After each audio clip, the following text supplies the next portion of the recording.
Senhor Jesus, oh Senhor Jesus, vamos abrir nossas Bíblias em Efésios capítulo 4, 17, 18, um coração cheio de amor e reverência pelo Senhor. Efésios capítulo 4. Senhor Jesus, isto portanto, e no Senhor, que não mais andeis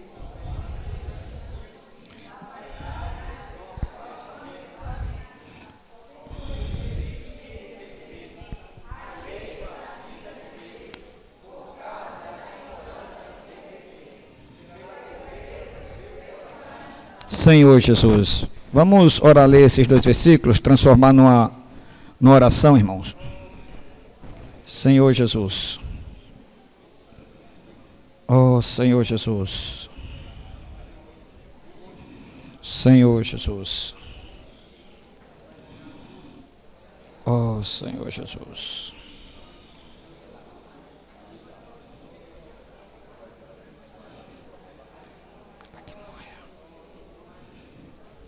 Senhor Jesus,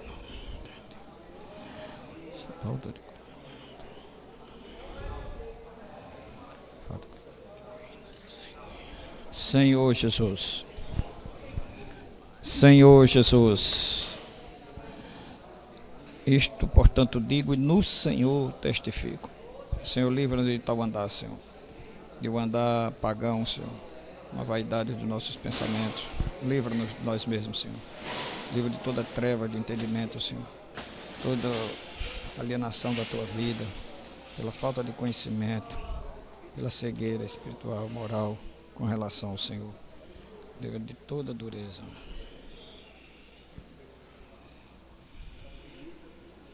Senhor Jesus, Senhor Jesus, oh Senhor Jesus, Senhor Jesus, Senhor Jesus. Amém, irmãos?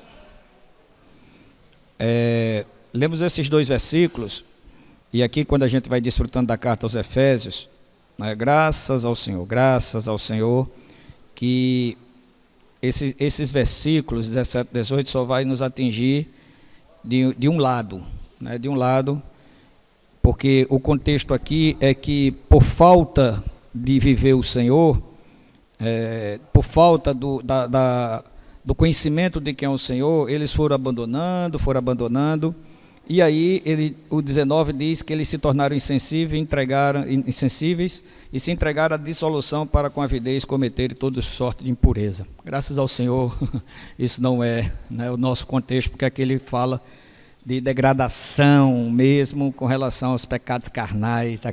Graças ao Senhor, o Senhor tem nos preservado, né? Podemos ter outros tipos de erro, mas a gente tem sido guardado do Senhor dessa dissolução, né?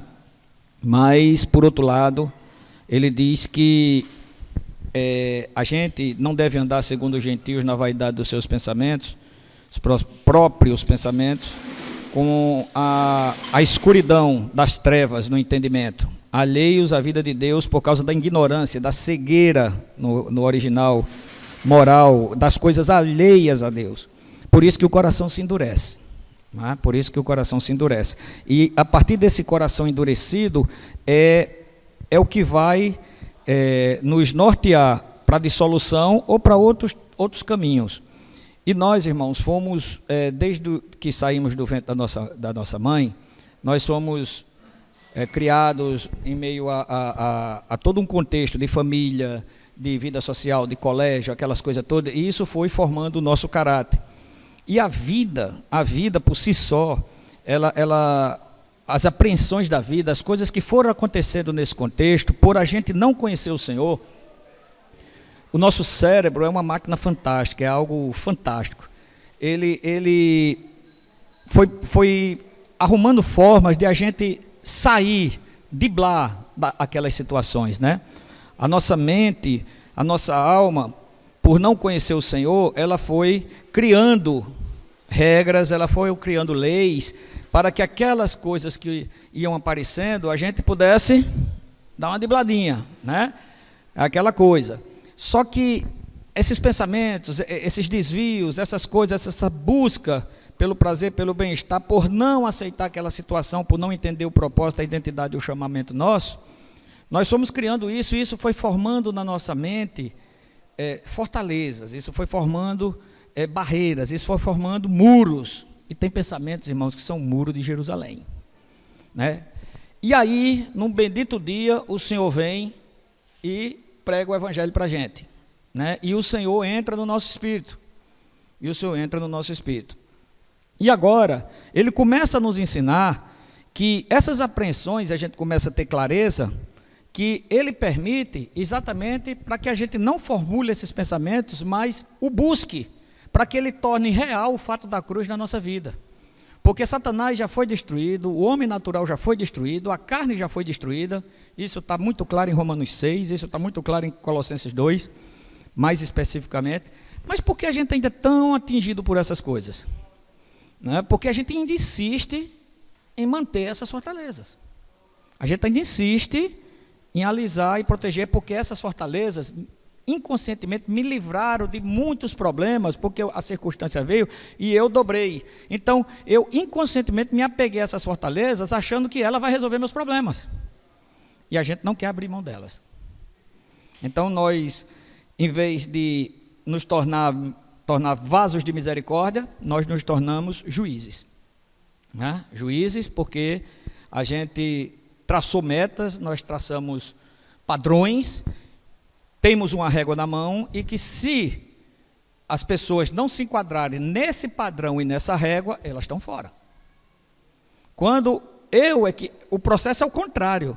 Se eu tenho um padrão elevado, eu tenho que me rebaixar para aqueles que não têm. Porque eu tenho que, no mínimo, trazer eles para onde eu estou, no mínimo. Não é verdade? Não foi isso que o Senhor fez? Então ele diz: isto, portanto, digo e no Senhor testifico, que não andeis mais como andam os gentios na vaidade dos seus próprios pensamentos, obscurecidos de entendimento, alheios à vida de Deus, pela ignorância em quem vive, pela dureza do seu coração. Isso a gente está no capítulo 4 de Efésios, irmãos. E a gente vê essa carta fantástica, que a base toda é a igreja. A gente sabe disso, a gente tem aprendido isso. Então, eu queria que, como igreja, corpo coletivo, eu queria que os irmãos voltassem aí para 1 Coríntios capítulo 9. Queremos também frisar a presença, né, de dois amados irmãos, Severino e Expedito, né, que estão aqui conosco hoje, participando, né? É um privilégio, viu, irmãos, ter vocês conosco, viu? Sintam-se abraçados pela igreja, tá bom? 1 Coríntios capítulo 9, versículo 17. Não, eu vou ler o 14, para que o contexto é falando sobre a liberdade e os direitos do irmão Paulo com relação a ele, né? Com relação a ele individualmente. Porque esse individual dele, se a gente ler o contexto, vai inserir completamente no coletivo. Não é um individual para ele, é um individual para o coletivo. Então ele chega e diz a partir do 14: assim ordenou também o Senhor aos que pregam o evangelho, que vivam do evangelho. Eu, porém, não me tenho servido de nenhuma destas coisas, e não escrevo isto para que assim se faça comigo, porque melhor me fora morrer antes que alguém me anule esta glória.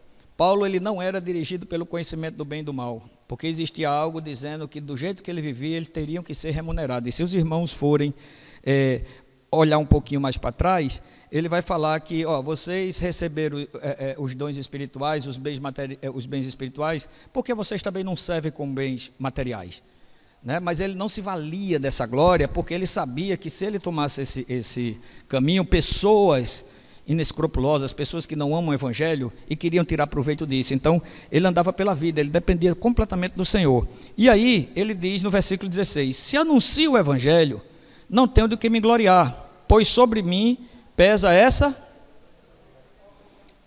o que, irmãos? Porque ai de mim se não pregar o evangelho. Aí isso aqui, irmãos, eu creio que vai nos desestruturar completamente. Se o faço de livre vontade, tenho galardão. Mas se faço constrangido, se constrangido, é então a responsabilidade. É o que, irmãos? De despenseiro que me foi, que está confiada. Está, é presente. Então, nós temos em nós, com relação a nós, o que é para mim, eu não tenho problema. Esse versículo aqui, para mim, se enquadra quando é para o meu Deus, para o meu ventre, para os meus anseios, minhas carências, para a minha fome. Não tem problema. Porque, desde que é um objetivo meu, eu vou constrangido, não tem problema nenhum. Eu vou constrangido, mas eu tenho algo que está acima. É um objetivo, uma carência, uma fome, um desejo, um anseio, um apetite. Que isso, então, embora eu seja constrangido, mas o alvo não é eu ser constrangido, o alvo é eu alcançar o alvo. Então eu me submeto, certo? Quando a coisa é para mim. Quando a coisa é para o Senhor, então esse constrangido já, né? O constrangido já não, ó. Um pai, ele se sente muito à vontade, e uma mãe se sente muito à vontade quando ele acorda de madrugada para trocar as fraldas do menino, né? Pessoas que se acordam 7 a 8 vezes, eu não me lembro quem foi, se foi alguém que estava tendo comunhão comigo, ou se foi de fora, 7 a 8 vezes, não, Jane de Nevaldo, 7 a 8 vezes, né, Nevaldo, por noite? Não é isso? 5, 6 vezes por noite, por causa de Benja. Por causa de Benja. Você sabe o que é você acordar 5 a 6 vezes por noite? Mas se fosse um negócio para o Senhor não me chamou para isso, não. O Senhor não quer isso de mim. Porque o amor é prático, irmãos. Já pensou se Benja estivesse lá, e Nevaldo e Jane olhando para ele, dizendo, eu amo você, meu filho. E o menino todo melado, todo xixizado, morrendo, querendo mamar. Eu amo você, meu filho. Nós te amamos, nós te amamos. Nós te amamos, né? E o pirralho lá se acabando.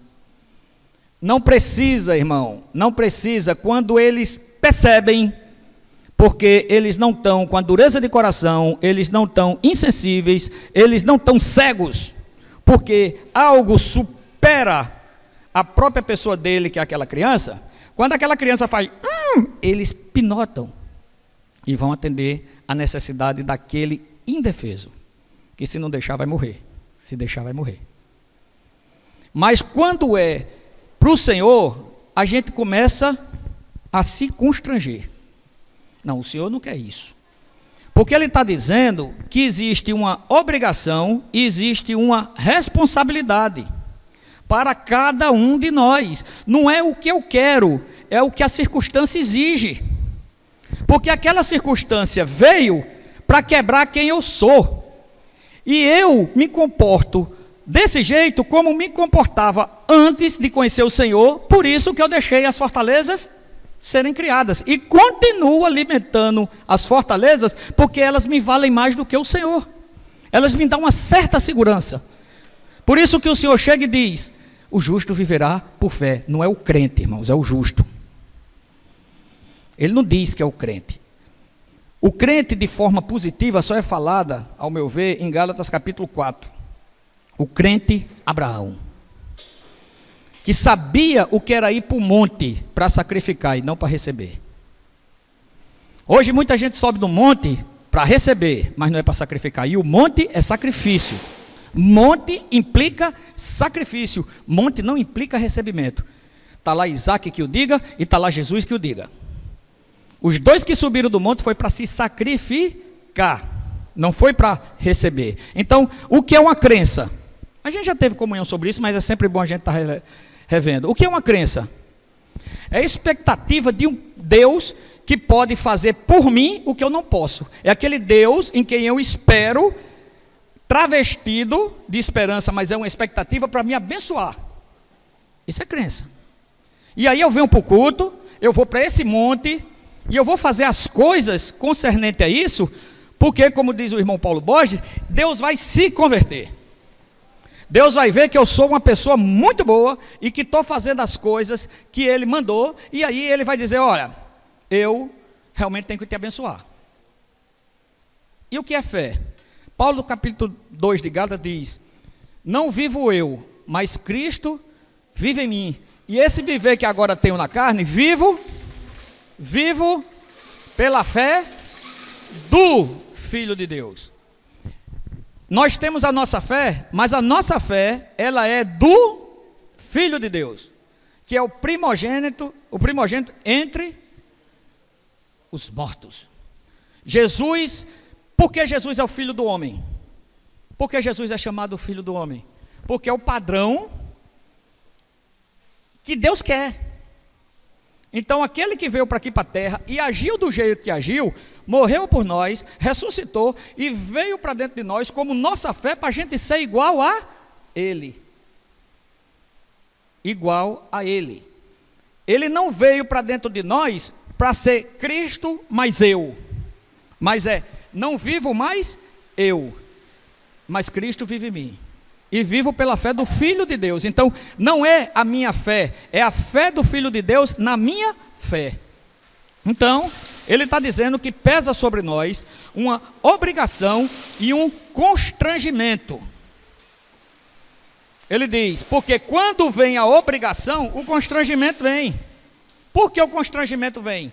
Para me quebrar, rapaz. Porque obedecer, vamos todo mundo tomar sorvete. Quem gosta de sorvete aqui? Vamos tomar sorvete. Isso é obediência? Isso é obediência? Agora tem alguma situação do outro lado da rua agora que suscita uma tomada de posição do outro lado aí, e um toró desse, e eu ir para ali, é o quê? É obedecer, irmãos. E aí é que está o divisor de águas, porque existe o meu individual e existe o meu coletivo. Mesmo errado, irmão, mas na tomada de igreja, a decisão, a gente está abençoado. Porque digamos que é para ir para o outro lado agora, mas a igreja diz não, mesmo você estando certo, mas a igreja dizendo não, você está abençoado no não. Porque são atitudes coletivas, e a gente ainda não acordou para isso. A atitude coletiva é onde está a bênção, não é no certo ou errado. O certo ou errado o Senhor faz assim, ele muda. Portanto, que tem que ter uma atitude do corpo, para que o camarada não haja só. Porque se ele agir só, independente do corpo, porque a coisa é certa, o irmão vai se ferrar. A gente precisa, como igreja, entender a necessidade, a obrigação e a responsabilidade que está nos nossos ombros e tomar o partido disso. Porque Paulo diz que é bom que entre nós tenha partido pelo Evangelho, irmãos. Não é pelas minhas coisas, não. Então ele está dizendo que a mesa do Senhor, o que foi que a gente fez aqui na mesa do Senhor? Eu queria que os irmãos fossem para Lucas capítulo 22.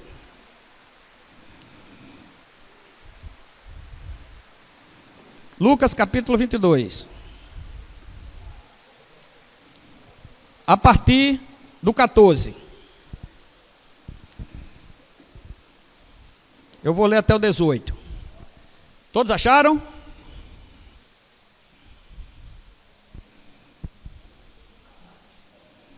Lucas 22, a partir do versículo 14. Chegada a hora, pôs-se Jesus à mesa e com ele os apóstolos.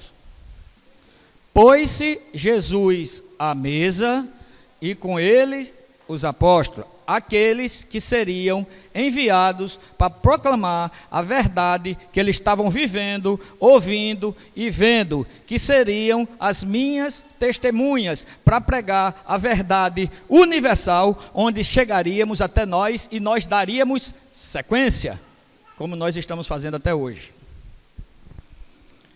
E disse-lhe: tenho desejado ansiosamente comer convosco esta Páscoa antes do meu sofrimento.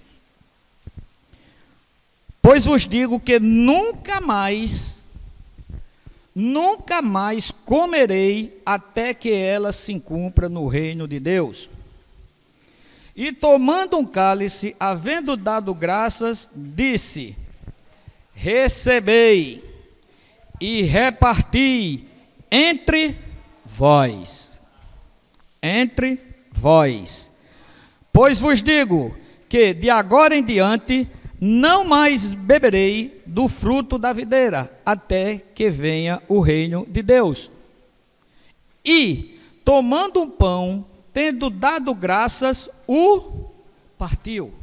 Por que o partir do pão é chamado o partir do pão? Por que o partir do pão não é chamado o comer o pão? Porque não se intitulariza lá em Atos, como ele fala lá no capítulo 20, dado o primeiro dia, imediato, o partir do pão. Por que ele não diz o comer o pão?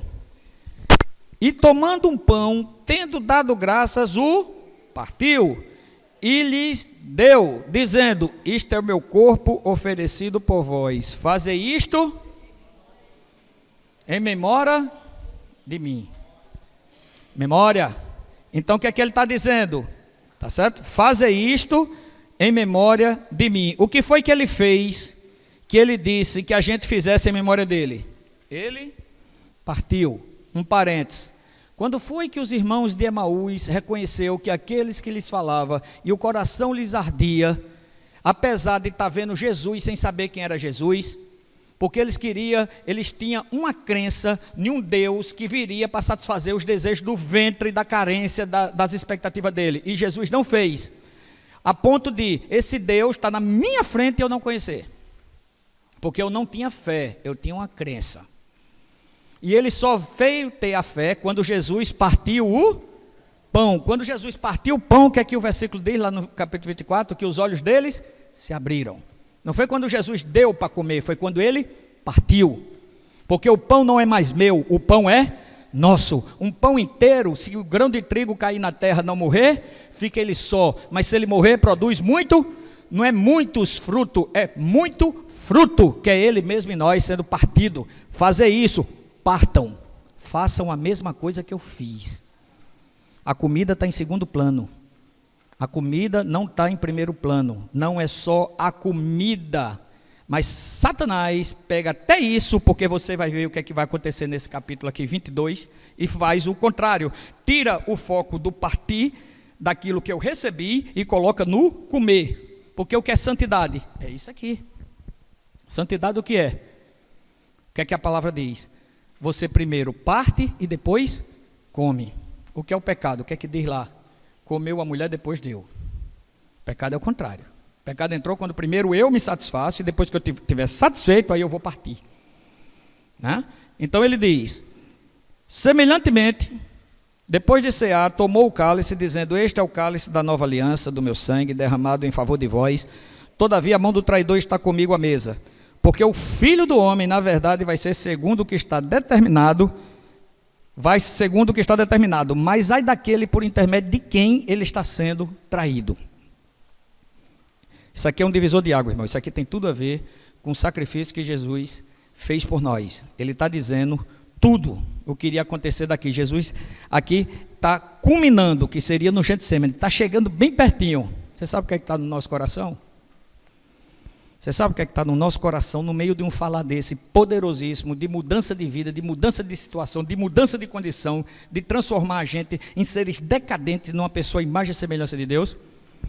Então começaram a indagar entre si quem seria dentre eles o que estava para fazer isso. Ótimo. Quem é, Senhor? Quem é, Senhor? Quem é, Senhor?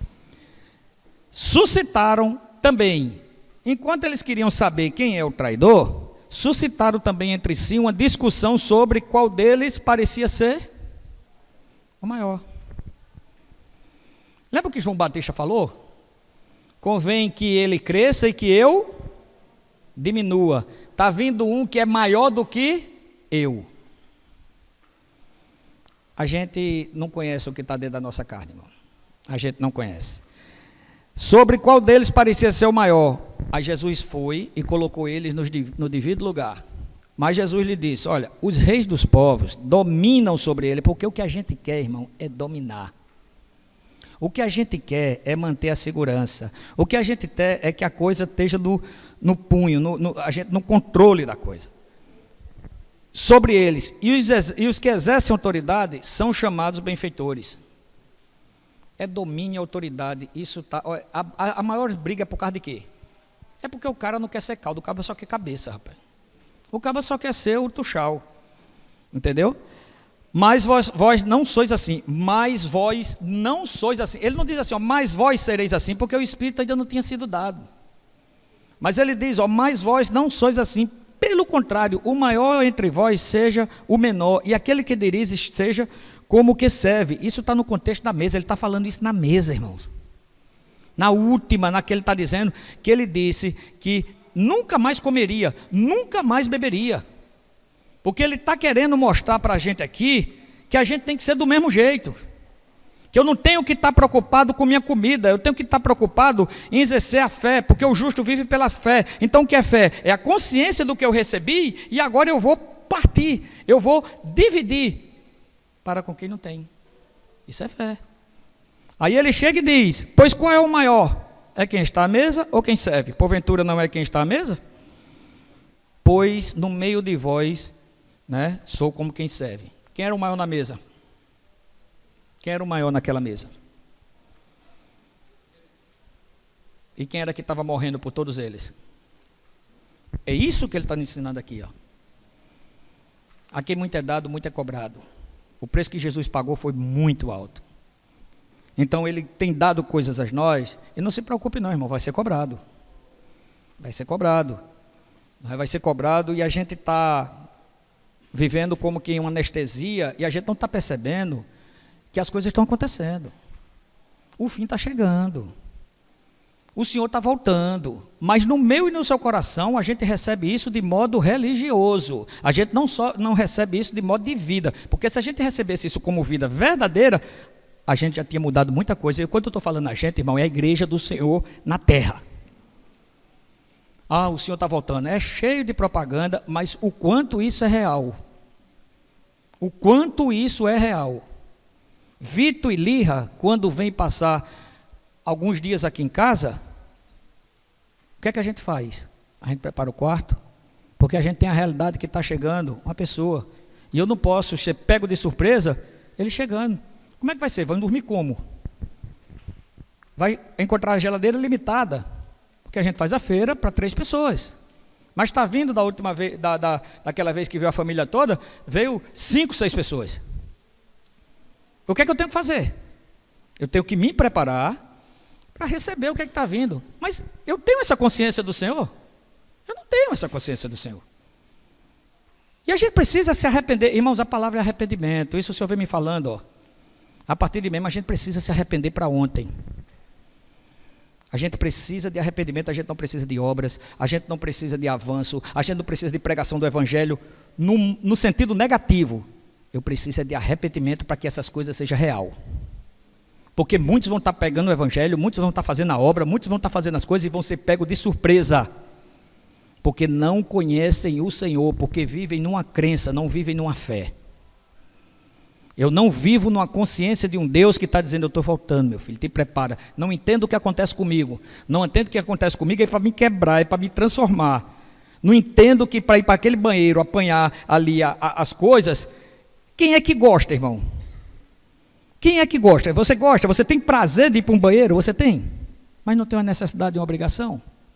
Eu só vim aprender a gostar de coisas dentro de casa, na minha experiência, depois que vim para a vida da igreja, porque nem quando eu estava reunido em outros lugares com outros irmãos, eu fui ensinado dessa forma. Eu venho hoje, eu não venho com aquele prazer, mas uma coisa eu lhes asseguro, não é mais como era antes. Antes eu tinha uma resistência, eu não gostava de vir.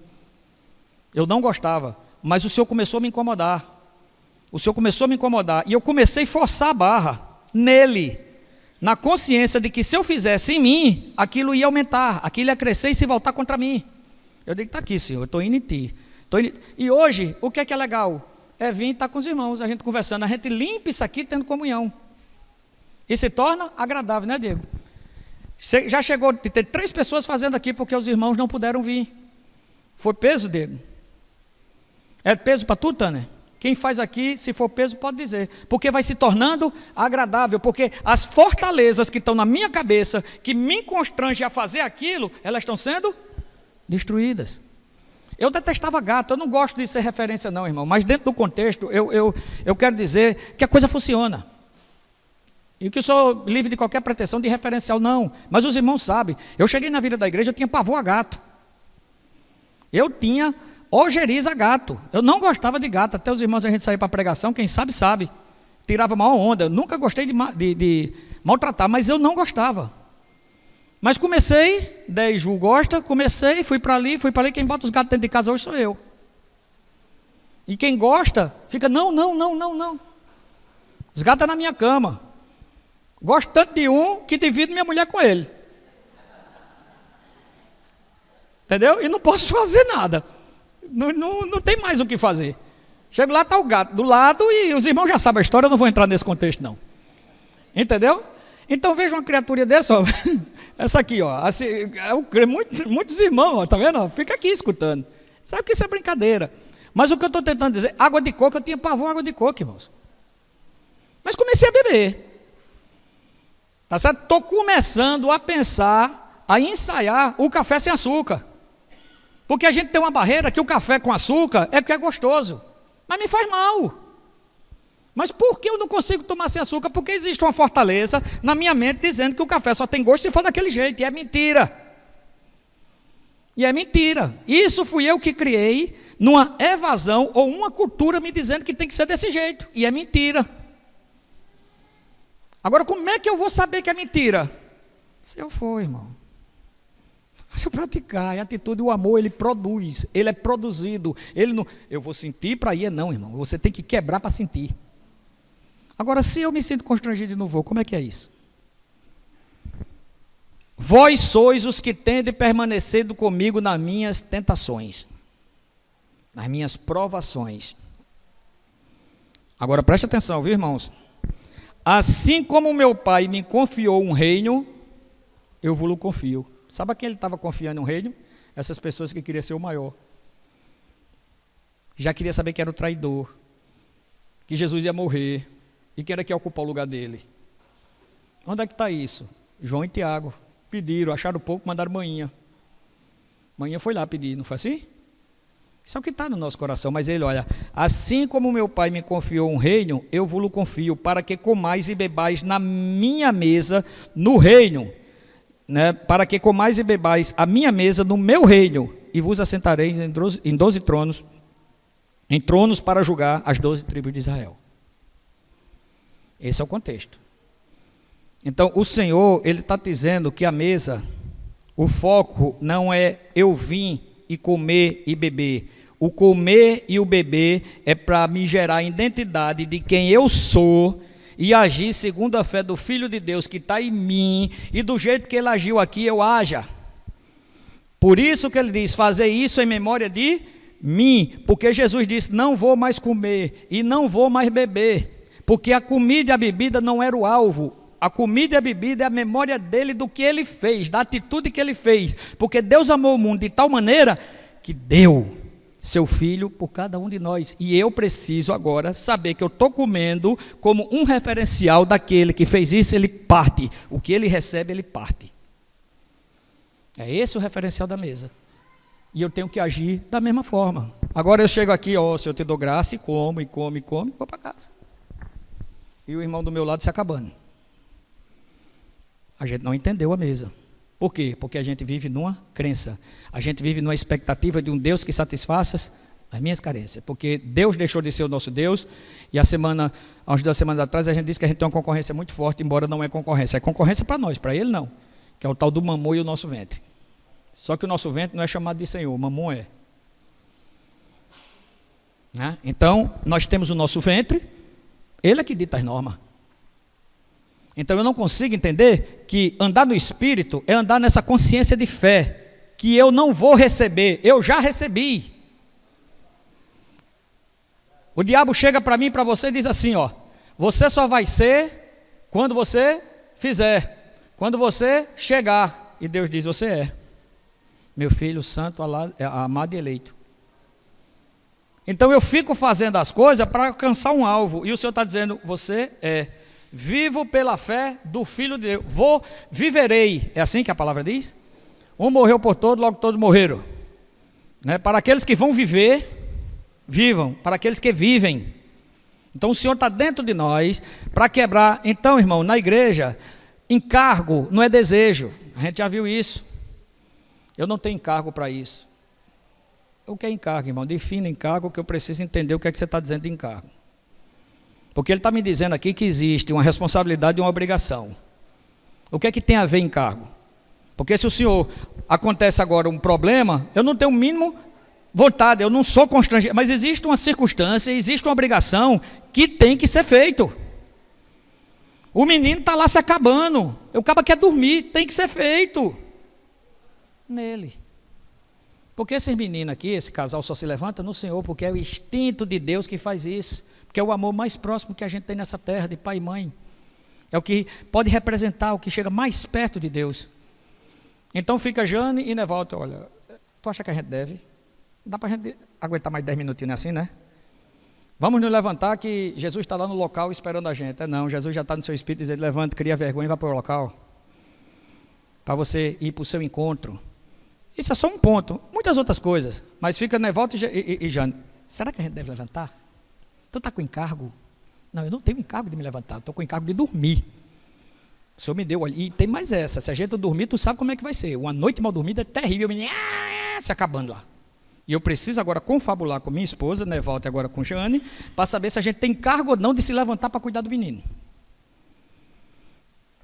E a responsabilidade na cara da gente. Então, irmãos, o Evangelho é isso. O Evangelho é eu me dar, é fazer o que Jesus fez. Eu e você consegue? A gente consegue, irmãos?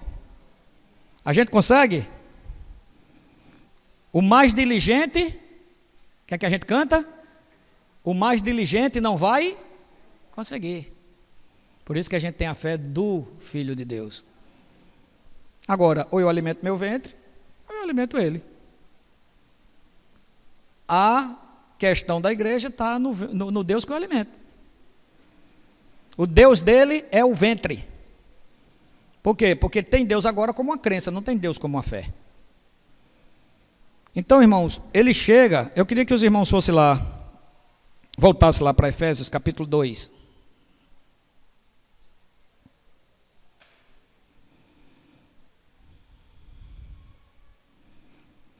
Antes de Efésios 2, vamos a 1 Coríntios 8, 2 Coríntios 8, porque senão vai...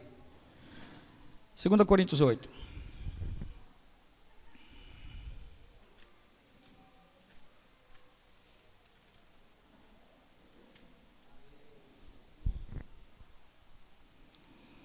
A gente tem visto que o Senhor chegou e chamou os discípulos e disse assim, ide por todo mundo, né? Antes de a gente entrar em 2 Coríntios 8. Ide por todo mundo e pregai o Evangelho.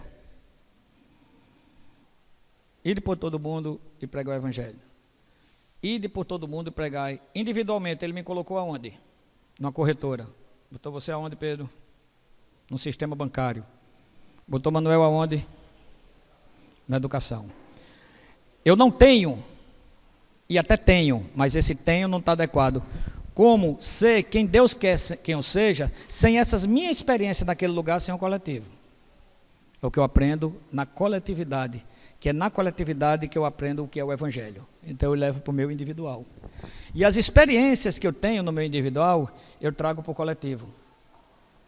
Não é isso? E aí é indo para onde? Um vai para vários lugares, concorda? Um vai para vários lugares. É indo. Mas o Senhor nos deu uma responsabilidade como igreja local, como a igreja numa cidade, a igreja que está em Corinto, a igreja que está em Jerusalém, a igreja que está em Antioquia, a igreja que está em Cabedelo. Não é isso? Essas mesmas pessoas que vão indo no individual e têm a responsabilidade de ir, também têm a responsabilidade com a cidade, irmão. Porque essa cidade precisa. E o Senhor vai cobrar de quem? É das autoridades? As autoridades têm o Espírito de Deus para saber o que é que Deus quer? Ele vai cobrar de quem? Vai cobrar da igreja, irmãos. Hã? Ele foi para dentro. A cidade só pode ser cuidada coletivamente, porque a igreja é local. Não é função de um membro, é função da igreja. E constrangido, porque não dá para mim. Mas tem uma responsabilidade. É diferente de dom, irmãos. Essa responsabilidade e essa obrigação, se você for para o original, é diferente de dom. Eu não posso exigir que você, eu não posso chegar aqui e exigir um irmão que... Gustavo, vem liberar a palavra aqui. Gabriel, vem liberar a palavra aqui. Eu não posso fazer isso. Eu preciso saber se o dom da palavra, porque o dom da palavra está em todos, mas se existe aquilo que o Senhor deu, porque o dom da palavra está em todos, mas o dom de ministrar, como a gente está aqui, o Senhor foi tirando um, foi tirando o outro, não que seja melhor. Dom de cura, eu posso exigir que você tenha dom de cura? Eu tenho dom de cura, agora todo mundo na igreja tem que ter dom de cura, é assim? Não. Isso é ponto, irmãos. Eu não posso querer que os irmãos tenham o dom que eu tenho, nem que os irmãos querer que eu tenha o dom que vocês têm. Cada um vai exercer seu dom de acordo com a função que Deus colocou no corpo. Mas a obrigação e a responsabilidade é todos, irmão. Não é dom.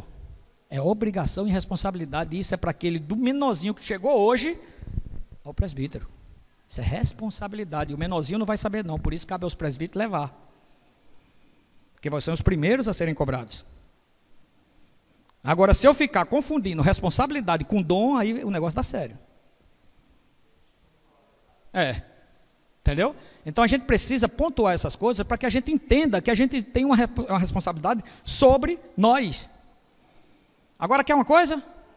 Senhor, não dá para mim, não quero, não consigo, não tenho vontade. Não fique dizendo Deus sabe meu coração, não. Confessei-te o meu pecado e tu perdoaste a iniquidade do meu coração. O que o Senhor quer é sinceridade.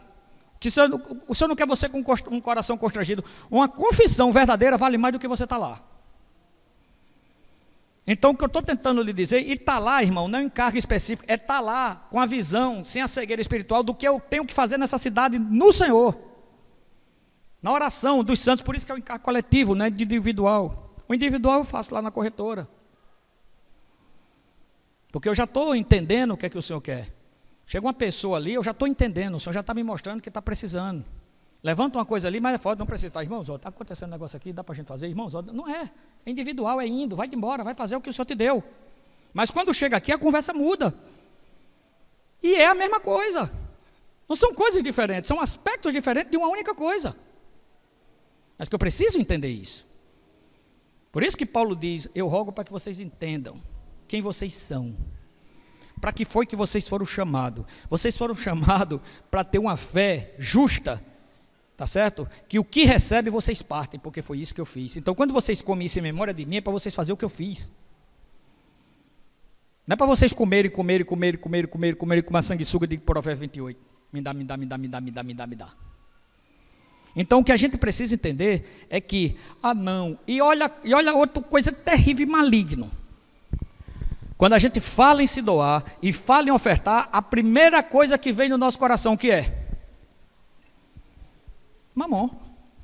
É ou não é? Dinheiro. Porque está condicionado. E onde é que o Senhor está dizendo que tem que ser dinheiro? Onde é que tem? Onde é que tem que ser dinheiro? Onde é que eu para atender? Meu irmão, aí a gente vai entrar agora em 2 Coríntios capítulo 8. Versículo 1. Também, irmãos, vos fazemos conhecer a graça de Deus concedida às igrejas da Macedônia. A gente foi concedido graças a nós, irmão? Foi concedida graças às igrejas? A graça do Senhor foi concedida às igrejas? Foi ou não? Foi só a Macedônia? Porque no meio de muita prova de tribulação, o Senhor é maravilhoso, Pai. No meio de muita prova de tribulação, manifestaram abundância. Ele diz, muita prova de tribulação. Mas ele diz que o que estava no coração dele de graça superabundava, porque existia um relacionamento de alegria e a profunda. Por que ele não diz a pobreza? Por que ele não diz assim, e a pobreza? E ele fala, a profunda pobreza deles superabundou, porque está relacionada a quem ele é, que é a abundância da alegria do coração de quem a pessoa é. Então as coisas acontecem. Porque é o ser que denota a pessoa, é quem manda, é o ser manda no ter. O ser manda no ter. Maria não tinha força, mas ela tinha um amor tão grande que diga onde está o Senhor que eu boto nas costas e trago. Ela não chamou ninguém para ajudar porque ela não podia. Ela chegou e diz: em grande riqueza da sua generosidade, porque eles testemunham eu. Quem estava testemunhando era o irmão Paulo, irmãos. O irmão que tinha uma comunhão séria com o Senhor. Testemunho eu, na medida, está vendo? Que entrou as posses em segundo lugar. Na medida de suas posses e acima delas. Se lembra da viúva do gasofilácio? O Senhor só observando. Acima delas se mostraram o quê? Mas irmãos, é possível você numa condição de tribulação, muita prova de tribulação, é possível você numa profunda pobreza, você se mostrar voluntário? É possível. É possível aqui, mas na minha realidade é o que a gente falou no começo. Quando as coisas é para o Senhor, aí a gente, entendeu? Mas a Bíblia não deixa espaço para a gente com argumento. Ele está dizendo que eram pessoas que não tinham nada, mas eles tinham um coração para o Senhor. E ele chega e diz: pedindo-nos com muitos rogos. Eles não só eram voluntários não, eles pediam com muitos rogos a graça de participarem da assistência aos santos. Como é que esse povo que não tinha nada, e a posse dele completamente limitada, que é um negócio desse aqui? E não somente fizeram isso, né? Não somente fizeram como nós esperávamos, né? Mas também deram-se a si mesmo, primeiro a quem? E depois, pela vontade de Deus. Coletivo, individual. Coração puro, que não se baseia no ter, mas que se baseia no ser. Eu não tenho que ter alguma coisa para ser filho de Deus. Eu sou um filho de Deus e o Deus proverá. Ele só quer eu na posição. O problema é que as fortalezas da mente da gente, lá atrás, irmãos, várias áreas da nossa vida a gente vê o amor de Deus. Várias áreas da nossa vida a gente vê o amor de Deus e graças ao Senhor a gente passa por cima de muita coisa. Mas essas fortalezas criaram impedimentos que a gente não consegue ver o amor de Deus em certas situações. Por exemplo, você consegue ver o amor de Deus na doença de um filho? Consegue ver o amor de Deus? Por enquanto não, mas é para a gente ver. Por enquanto não, mas é. O Senhor é bom, se Ele permitir que o Senhor nos cubra com seu sangue, Ele sabe que não é capacidade nenhuma, mas para que a gente entenda onde a gente está. O Senhor é bom se Ele adoece um filho com uma doença grave? Ele é bom? Ele é bom? Isso. Por que a gente não acha? Porque nessa área da nossa vida, nesse aspecto particular, por isso que é fantástico, irmãos. Por isso que não significa que eu não ame Deus, não significa que Deus não me ame, é que naquele aspecto eu ainda não consigo ver, porque nesse aspecto eu criei muitas manobras para poder me livrar daquele aspecto sem Deus, então ficou muito forte. Então meu condicionamento é: adoeceu, eu tenho que ir. Não é fácil, irmão. Recentemente eu postei no grupo também, Deus me livre, mas está vendo, eu não sou referência assim, no sentido de querer que é esse, não, isso não livre de toda presunção. Chegamos segunda-feira retrasada, 15 dias atrás, Juliana saiu do escritório com febre. Cheguei em casa, ela já meio derrubada mesmo. A ideia me chamou e disse: meu filho, tem que comprar remédio. Eu digo: não, meu filho, tem que comprar remédio, não, a gente tem que orar. Mas o coração... Porque eu fui condicionado, né? Toma um comprimido, não é assim? Dor de cabeça, toma o Doflex, não é assim? A gente não é assim? Que a gente quer se ver livre do problema. Mas é fácil? Não, eu chamei ela para orar. Mas como era que estava meu interior? Por mim eu já tinha dado o remédio para ontem. Mas ali não é fácil, e ali a gente sentou. E nós oramos por ela. Nós oramos por ela. Certo? E deixamos. Juliana melhorou? Melhorou? Não melhorou. E aí? É porque Deus não ama a gente? É porque Deus não escutou a oração?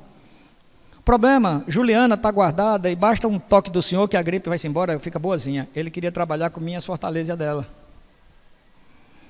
Ele queria trabalhar, porque isso depois ele vai falando, porque é depois, irmão, não é na hora. É no indo, é no caminhar que a gente vai aprendendo. Então o Senhor quer tratar com a gente. Ele, está vendo, ó, o que é preciso é ser destruído, essa autoconfiança que a gente tem em remédio, em essas coisas, tá certo? Para Deus. E ali a gente ficou. E ali eu fiquei de meia hora, de 7 horas da noite até mais ou menos meia-noite. Aí não passou. Aí a ideia disse, meu filho tem que comprar. Aí o casal, né?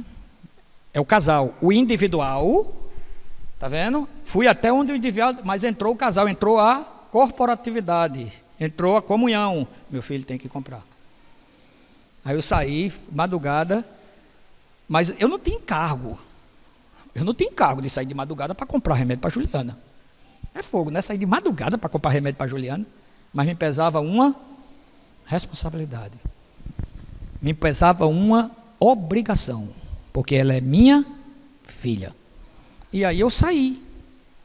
E demos o remédio. Quando vai no caminho, a gente vai entendendo os propósitos do Senhor. Né? Que os remédios é uma bênção. E o Senhor começou a me mostrar o sofrimento daqueles irmãos, por um lado, porque como nós, eles também foram aperfeiçoados, e nós estamos sendo aperfeiçoados, mas você acha que era fácil na época daqueles irmãos, tá certo? O quanto eles tinham que exercitar a fé. Entenda o que eu estou dizendo, não é que a gente não tem não, é porque o final, é tanta doença que aparece hoje que não tinha naquela época.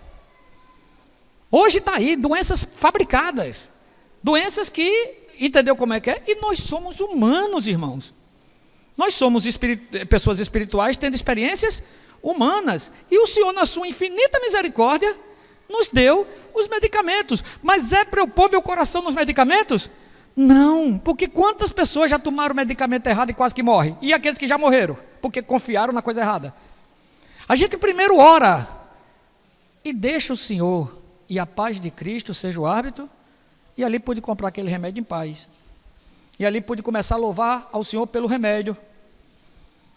Entendeu? Já pensou, Senhor, se a gente vivesse numa época com um negócio desse? E quantas pessoas morreram de tuberculose, que hoje não morrem mais? Quando não tinha penicilina, quantas pessoas morreram de infecção, que hoje não morrem mais? Porque a gente tem uma mania de espiritualizar. A minha fé, eu não tomo remédio. Não é assim não, irmão. A gente tem que dar graça por uma coisa e por outra. É uma coisa e é outra. E ali, graças ao Senhor, tomou. Melhorou? Melhorou? Não. Não melhorou. Porque o vírus estava tão forte que a medicação não estava suprindo. Na sexta-feira de madrugada eu estava ligando para a farmácia. Mas só que precisava de receita. No outro dia de manhã, a gente em comunhão, disse, eu ia para um irmão, aí disse, não, vai em Carla, liguei, tudo certo. Peguei a receita, comprei o remédio. Dei o remédio de manhã, o remédio adequado. Por quê? Porque eu ainda fui, quem medicou ela fui eu. Cheguei no primeiro, né? Nem eu pedindo, dizendo a coisa, e o camarada lá dizendo o que era. Dizendo assim, ele não leva nimesulida, leva isso aqui que é para não sei o quê. Não resolveu. E ela piorando. Aí cheguei, falei com Carla, Carla disse, olha, me diga aí. Eu dei as características, disse, isso é assim, assim. Faça o seguinte, ó, paga isso aqui, Tomou o primeiro, no sábado de manhã, sábado de noite, Juliana já estava bem melhor. E é um comprimido que faz 3 dias para fazer efeito. André já entrou também. A fé nos conduz a ir de acordo com a circunstância, irmão. Nem uma coisa, nem outra. Agora o que a gente precisa é saber quem nós somos. O grande problema é que a gente não entendeu quem a gente é. Enquanto a gente não entender o que a gente é e o que a gente está fazendo aqui, a gente vai ter muita dificuldade. Muita dificuldade, porque as nossas fortalezas, as nossas barreiras, e o Senhor diz que veio para quebrar, para destruir. Lucas, ele diz que veio quebrar a cegueira, veio destruir fortaleza. Lucas 4 está lá. O Espírito do Senhor está sobre mim, a gente já teve comunhão sobre isso. Então o Senhor já fez, Ele não vai fazer. Ele já fez. Agora, quando é que isso é real na minha vida? Quando eu me disponho. Quando eu me disponho. Quando foi que Ele destruiu Sodoma e Gomorra? Quando Ló saiu de lá. Por que Ele não destruiu? E ainda fez, vai-te embora, que eu só posso fazer quando tu sair. Agora, enquanto eu estiver olhando para o meu ventre, pode ter certeza, irmão, minhas vontades, meus apetites, minhas carências, elas vão prevalecer. E não vai ser a vontade do Senhor. E aí, a gente é o que entra, o que a gente falou. Principalmente para nós que temos o invocar o nome do Senhor. A gente não sabe a responsabilidade que a gente tem. Ó Senhor Jesus, ó Senhor Jesus, ó Senhor Jesus, ó Senhor Jesus. E a coisa de vez de vida fluir, a gente vê um negócio que não tem nada a ver com o que a gente diz que pratica. Então a gente invoca o nome Todo-Poderoso, e o que é que esse nome está sendo na nossa vida, pelo amor de Deus? A gente está invocando esse nome para quê? Para mudar a situação, para mudar a minha condição. Eu invoco o Senhor para me quebrar, para eu fazer aquilo que eu não quero e não gosto, ou para me tirar da situação, para me livrar da situação e a fortaleza ser alimentada mais ainda. E a gente não consegue se libertar. E fica feito o povo no deserto rodando 40 anos. Que o Senhor tenha misericórdia de nós, irmãos. O Senhor precisa, assim... E na versão judaica, ele diz algo que é muito sério. Ele termina o Pai Nosso na versão judaica dizendo: livra-me do teste difícil e da provação severa. Né? Se você ler a versão judaica, quando ele ora o Pai Nosso, ele o termina dizendo: livra-me do teste difícil e da provação severa. Irmãos, se necessário. Se necessário. Por que o se necessário? A gente às vezes acha que é necessário. O Senhor colocou o Espírito dentro de nós. Não é necessário a gente passar por tanta coisa. Não é necessário. Porque se um bom filho ouve, porque a fé vem pelo ouvir, e quando eu ouço, me disponho, muita coisa eu vou evitar, irmãos. Eu não vou ser livre de sofrimento, não, mas eu vou saber me lidar com ele. O problema é que a gente quer ser livre do sofrimento, mas a gente não quer o sofrimento e passar por ele, para poder crescer mais o Senhor em nós. E o maior obstáculo somos nós mesmos. A relutância, você vê a nossa relutância. Nós relutamos com as coisas básicas do Evangelho. Nós relutamos com as coisas básicas. Ajudar o próximo é uma relutância, você pode ver. É impressionante, é geral. Tudo é fortaleza. Eu fico olhando assim, eu digo, rapaz, eu não consigo entender isso não. É uma relutância no que se diz respeito às coisas básicas. Eu fico imaginando as coisas mais elevadas. Se pude falar de coisas da terra, tu não entendeste, imagina se eu te falar das coisas espirituais. E aí a gente corre o risco de estar enquadrado em Coríntios, que olha, eu quis falar a vocês como maduros, mas vocês são muito carnais, não podem receber tudo. Corre o risco de estar enquadrado em Hebreus 6. Olha, quando vocês já deviam ser mestres, rapaz, vocês ainda estão com necessidade de a gente estar falando que anda no Espírito, que anda não sei o quê, que anda... Isso já era para ser a nossa prática. Agora lembrando, irmão, nós estamos assim em muitas áreas. Nós não estamos assim no todo. Isso é ponto. O que a gente fala é como se a gente tivesse... Nós não estamos assim no todo. É como diz, áreas da nossa vida precisam ser quebradas. E muitas áreas nós já avançamos, graças ao Senhor. E foi como o Senhor nos conduziu no início. Esse texto que a gente leu aqui é para um aspecto completamente negativo que, graças ao Senhor, a gente não está inserido.